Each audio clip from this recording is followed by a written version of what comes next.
will promise back itself gold.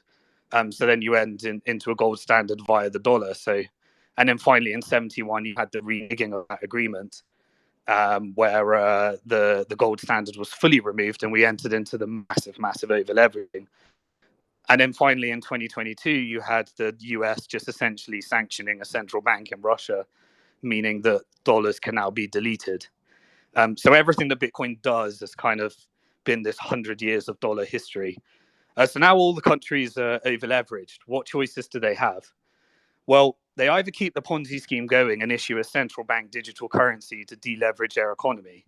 So a central bank digital currency is essentially debt-free money issued by the central bank as a force against fractional reserve banking. It's actually a speculative attack on banks. It doesn't do much for Bitcoin other than support it. But it's a speculative attack on fractional reserve banking. It's a deleveraging where you issue a currency by a central bank, not backed by debt. And you'll probably do it when banks go bust at the next over leveraging event, the next financial crisis, because we solve the problem with the cause of the problem. And so you either issue a central bank digital currency, which a lot of countries will choose, which is continuing the Ponzi scheme, lead to more hyperinflation, wealth inequality, all of the effects that have happened. Or you borrow money from China through a Belt and Road Initiative. So if you look at most of the countries out here, you see a lot of development, but it's funded by China, who's trying to compete with the IMF. Or you take, if you read a book like John Perkins' Economic Hitman, you take an economic hitman loan from the IMF, which is an organization designed to perpetuate the dollar globally after Bretton Woods, to get all of the countries deep in dollar debt, so that they could either take over certain public infrastructure or get political weighing when those debts become unrepayable. And so if you look at El Salvador, prior to Bukele, it's currently a $30 billion economy that has $23 billion debt.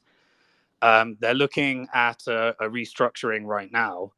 Part of it involves drawing down some special draw. And really, if you look at the numbers, everyone's criticizing El Salvador. They bought 100 million of Bitcoin. They earned 2,300 on Treasury. It's now worth just under 50 million. People are using, the IMF is using that as a mechanism for saying, well, if you want to, because if this succeeds, and this is what people need to understand, if this succeeds, this is a big problem for the business model of the International Monetary Fund. They are not a bailout company. They are not a mechanism for developing the world. They are a mechanism for dollarizing the world and implementing a global central bank digital currency on top of their special drawing rights, so that they can maintain control in the mechanisms. Now, you could call that a conspiracy theory, but I just call it following the money. All you need to do is follow the money in order to